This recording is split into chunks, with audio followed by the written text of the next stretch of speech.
Hello everybody and welcome back to my channel, The Eclectic Reader.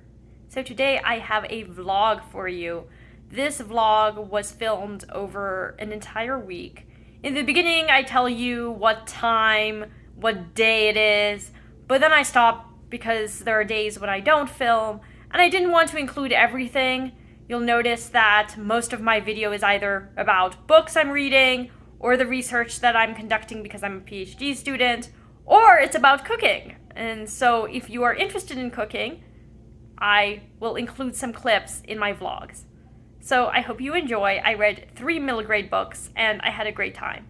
So today is Wednesday, March 2nd, and I have been reading The Golem and the Jinni by Helene Wecker, but I thought I would actually start with my first middle grade read of March.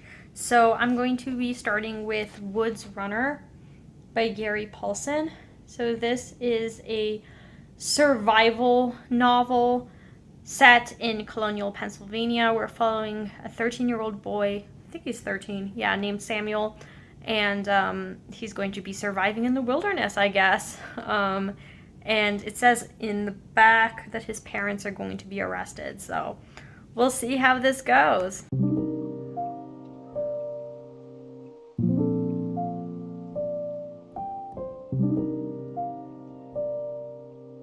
This book has a pretty interesting organization. So here is chapter 2, and at the end of chapter 2, there is a notice about frontier life. At the end of chapter 1, there's a notice about communication. And so these historical notices give some background information about what life was like in 1776. And while this information is really interesting and I think quite helpful for middle graders, I do wonder why he didn't just integrate it into the telling of the story. I did read his author's note where he says that he wanted to give some important information about the Revolutionary War and to talk about the larger context of the war, but he could have also shown that through the narrative. Anyway, it hasn't distracted me so far, but I just thought I would point that out. Good morning, everybody. So today is March 3rd, and I usually read at the end of the day, at least for fun. So today I am tutoring a student, and then I will be working on my dissertation. If you don't know, I am a PhD student in French, and I'm working on my thesis, so I'll be working on that. And then at the end of the day, after dinner, I will be reading. So I don't know what I'm going to be making today. I don't remember, but I might include a clip of what I'm making for dinner.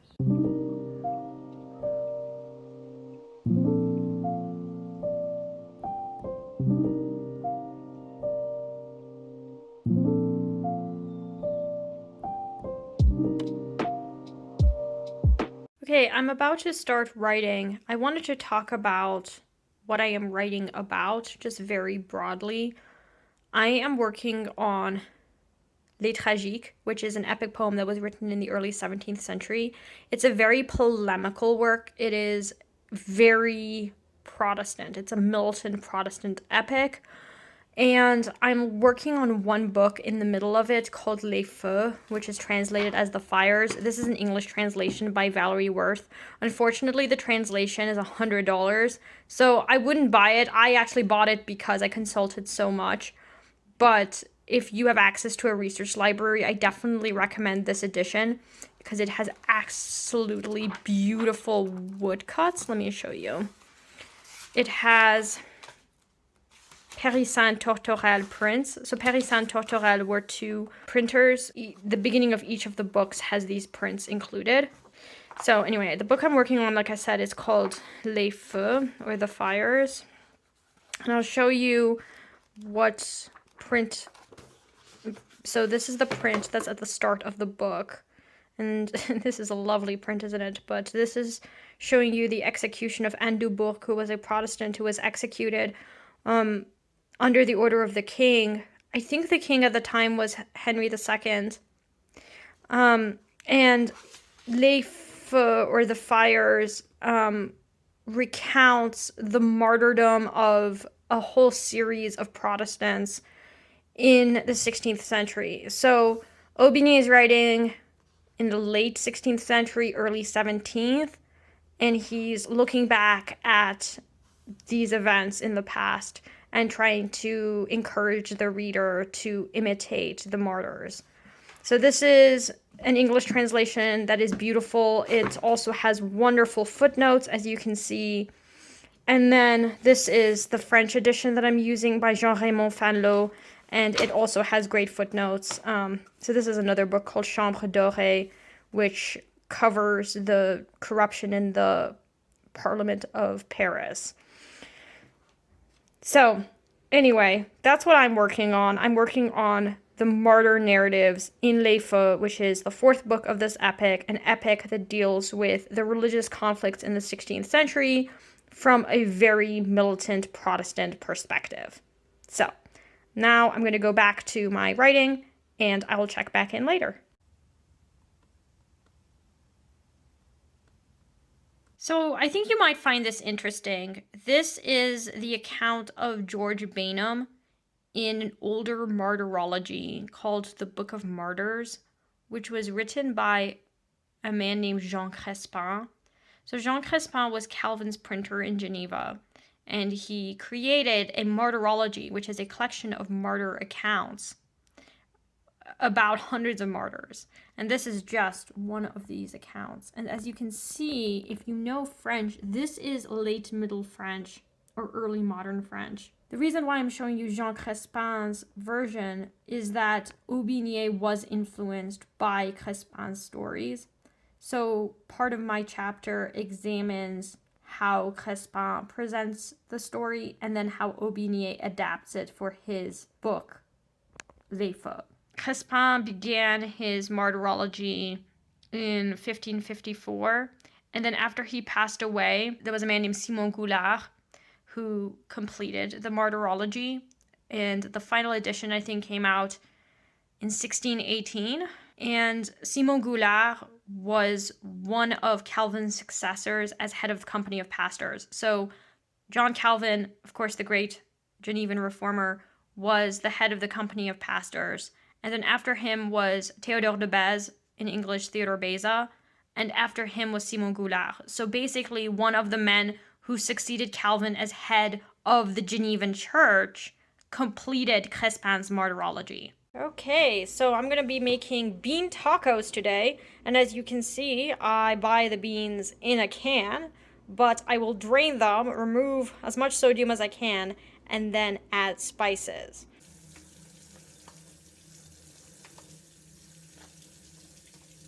Alright, so I put some oil at the bottom of it, and then I'm going to add my spices. So here are the spices I'm using. I am using cumin, curry powder, and chili powder.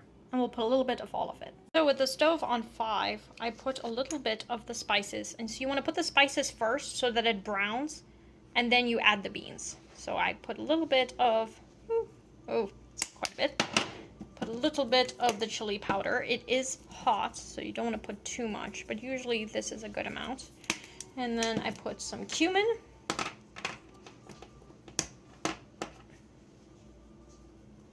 There we go. And I make sure that it's browned. So you want to make sure, that it's brown so that it's mixed well with the beans. Now add the beans. Let's see if we can.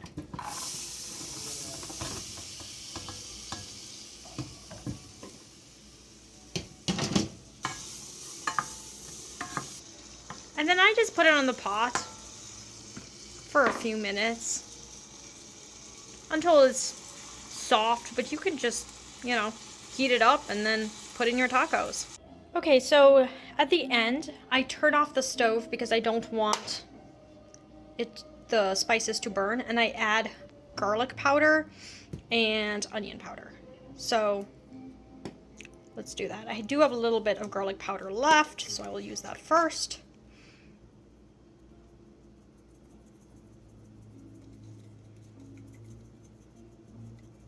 This is pretty good. I could just empty it. I'll use some onion powder. Oh yeah. And we stir.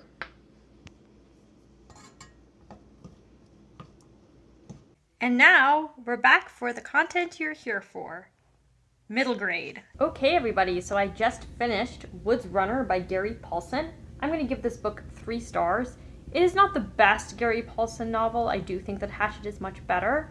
However, if you have a child who is learning about the American Revolution or whom you would like to teach the American Revolution to, I do think that this could be a really good book to assign because it really talks about the ugliness of war. This is the reason why Paulsen wrote this novel. He felt that so often narratives about the American Revolution are really glamorous. They glamorize war. They focus on the large battles. But they gloss over just the absolute brutality of war, and he wanted to capture that. And I do think that he did that very well. Samuel, who is our 13-year-old protagonist, faces a lot of violence. He sees a lot of death as he tries to save his parents, who have been imprisoned by the British in New York City. So he makes some friends, and along the way he witnesses other atrocities. He himself is attacked by a Native American with a tomahawk and somehow survives. There were some very convenient plot points. There were times when I felt that, oh, it's just very convenient that this person is there to save Samuel. But also, Samuel has a lot of skills. And that does make sense since he grew up essentially in the wilderness. He grew up on the frontier. And he knows how to hunt when he's 13. He is very mature for his age, but that's what war does to children. So it wasn't very gripping though, and this is what I would expect from a book about war. I would expect it to be fast-paced, and it wasn't fast-paced. It really did drag, and that's ultimately why I gave it 3 stars. But again, if you're interested in teaching about the Revolutionary War, even just learning about it yourself, there are passages, as I've shown you earlier in this vlog, that talk about the statistics, the different aspects of life on the American frontier, and then during the war. So that's my first middle grade March book, and I will start my next one tomorrow. Good night. Good morning, everyone. So today is Friday, March 4th, and I'm starting off as I always do with coffee. And wow, the light is very bright. It always is in Arizona in the mornings. So the coffee that I am using is the Dark Roast Sumatra. It's Starbucks Dark Roast.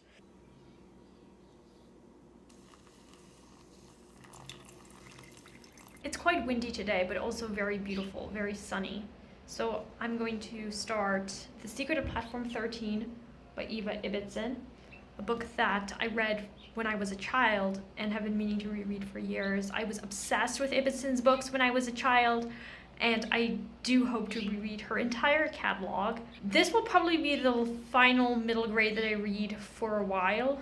I will read this, and then I will read some cozies, and then come back and finish this vlog with a few more middle grade books. So when people said that The Secret of Platform 13 influenced Harry Potter, they weren't kidding. As I'm reading about Mrs. Trottle and her son Raymond, the comparisons between the Trottle family and the Dursleys, they're identical families. Dudley spends hours opening Christmas presents and complains when he doesn't get the one present that his friend has. So does Raymond. Dudley eats way too much for his own good, and so does Raymond. They're identical. And the way to get to the island, this magical island, is through Platform 13 at King's Cross Station. There are a bunch of magical creatures who have entered London, and they're looking for the prince. The similarities, it's crazy.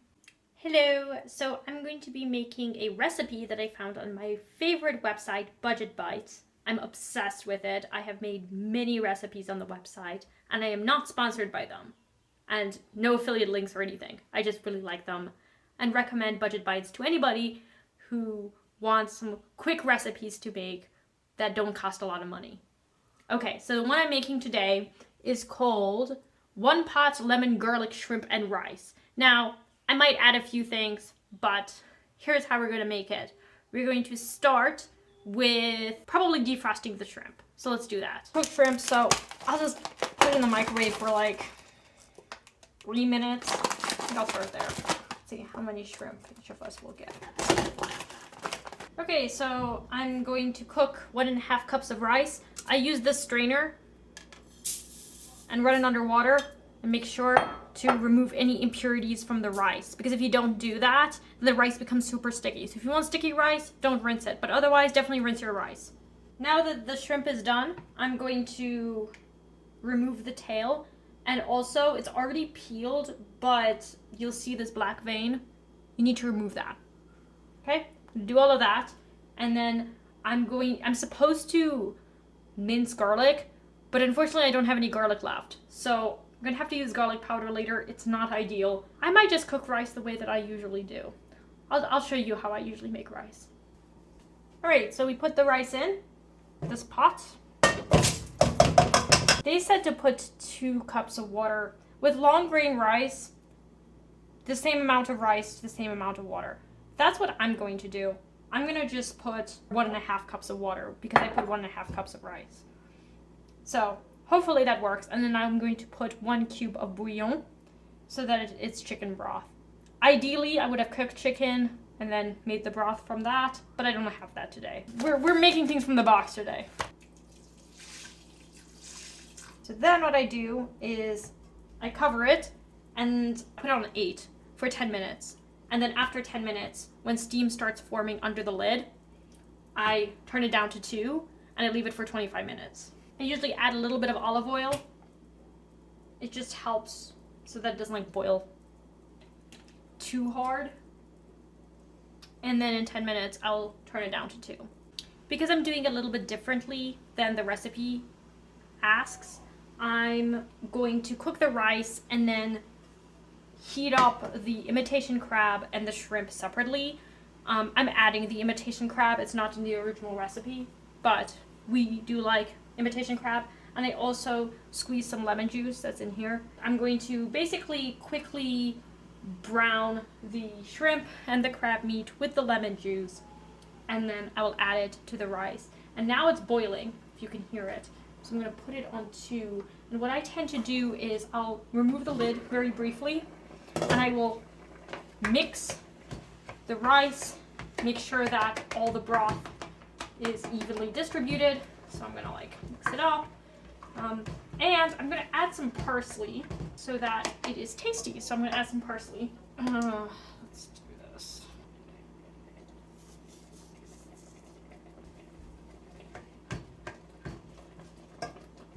Alright, we'll put that for 25 minutes. And I'm going to put some oil on my pan. A little bit of olive oil left. And yes, I use olive oil for everything because olive oil is the healthiest of the oils. It does have a little bit of a flavor, but I actually kind of like the flavor. Okay, so as you can see, the rice is done. Excuse the spinning in the background, the dryer is running. And then you can see that I put some lemon juice in and some all-purpose seasoning with the shrimp and the imitation crab. So all I'm going to do now is add the shrimp and imitation crab to the rice. And there you have it. That will be our dinner. I will add some parsley, and there you go. It's super quick to make, especially if you buy the shrimp already cooked.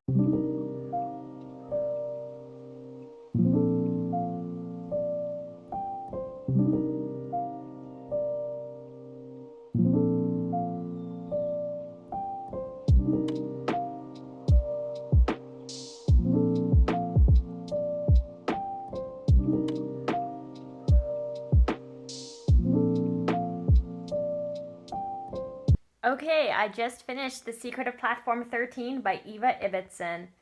This was a wonderful book, and I'd completely forgotten the plot, so nearly everything was new to me. It's as if I'd never read this book before.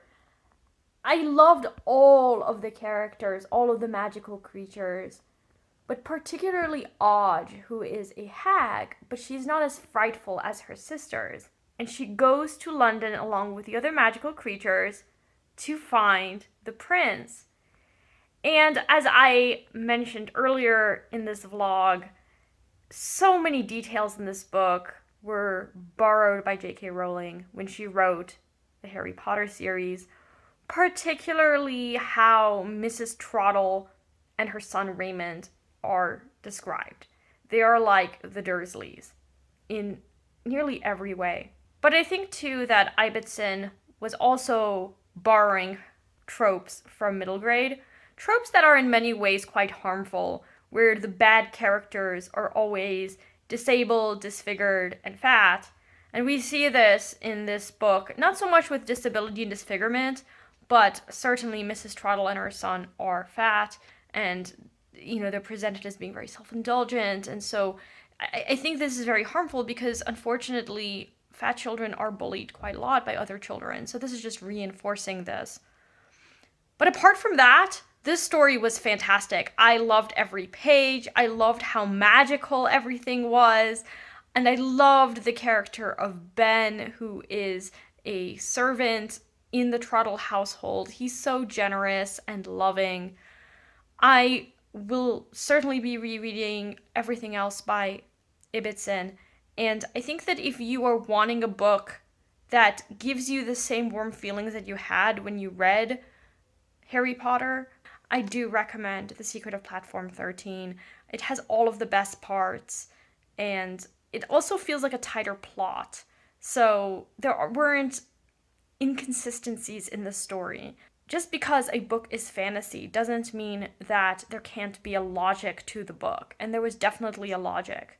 I also felt that while the ending was very predictable, it turned out the way that I'd expected, there were certain elements that weren't predictable, and I think it added some depth to the story itself. The characters are very fleshed out. So yeah, this was a wonderful book, and I'm so glad that I'm participating in Middle Grade March. So I was going to end the vlog here, but I do think that I will read yet another middle grade. I will be reading the first book in the series by Jessica Townsend. I forget what it's called, but I had placed the book on hold at my library, and I just received the ebook. So I'm going to read that before I no longer have access to the book, and include that in the vlog as well. I just wanted to add that I really love the Chosen One trope.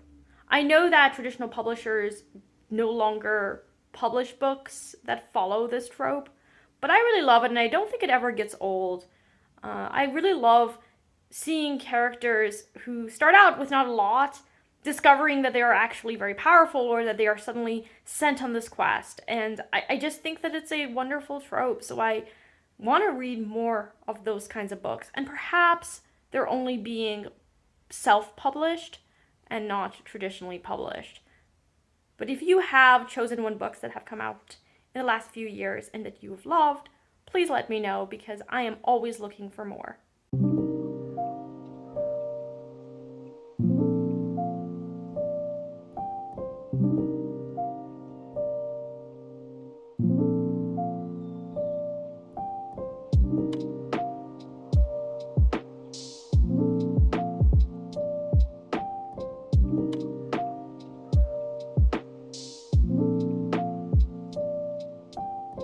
So now I'm about to start the first book in the Nevermore series by Jessica Townsend. This book is called The Trials of Morrigan Crow. And perhaps I've been wrong about the Chosen One trope, because based on the blurb, I get the impression that this is actually a Chosen One middle grade book.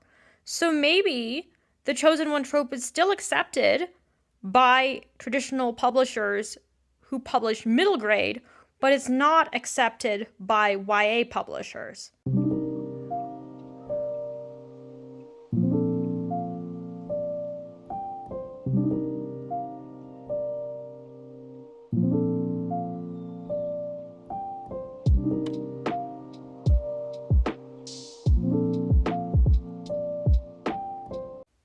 So I just finished Nevermore Book 1, The Trials of Morrigan Crow by Jessica Townsend. And I completely understand why this book is so popular. It really is a new kind of Harry Potter series. And I don't mean that it is Harry Potter, that it's copying from Harry Potter. No, as I showed when I was talking about The Secret of Platform 13, J.K. Rowling was influenced by that book. And of course, The Secret of Platform 13 was influenced by older books. There are these tropes that circulate in middle grade fantasy that I really enjoy. Tropes like the chosen one, a magical school, this villain who has certain features that are very similar in a lot of these fantasies. And I really enjoy that. I also like how super fantastical these worlds are. I find that in adult fiction, it's way too complicated, way too intricate, but I can actually follow it in middle grade fantasy. So I really enjoyed this book. I would give it 4.5 stars. I probably will rate it 4 stars on Goodread, but it really is a 4.5 star book. And I have out of the library a few first in series of other middle grade fantasies. And some of them are also quite popular on BookTube. So we'll see, but I do want to continue with this series. The story is about Morrigan Crow, who was born on Eventide, and so she is believed to be cursed. And there are 2 other girls, or children, in her land who are believed to be cursed. And then on the day when she's supposed to die, she's suddenly whisked away into this land called Nevermore.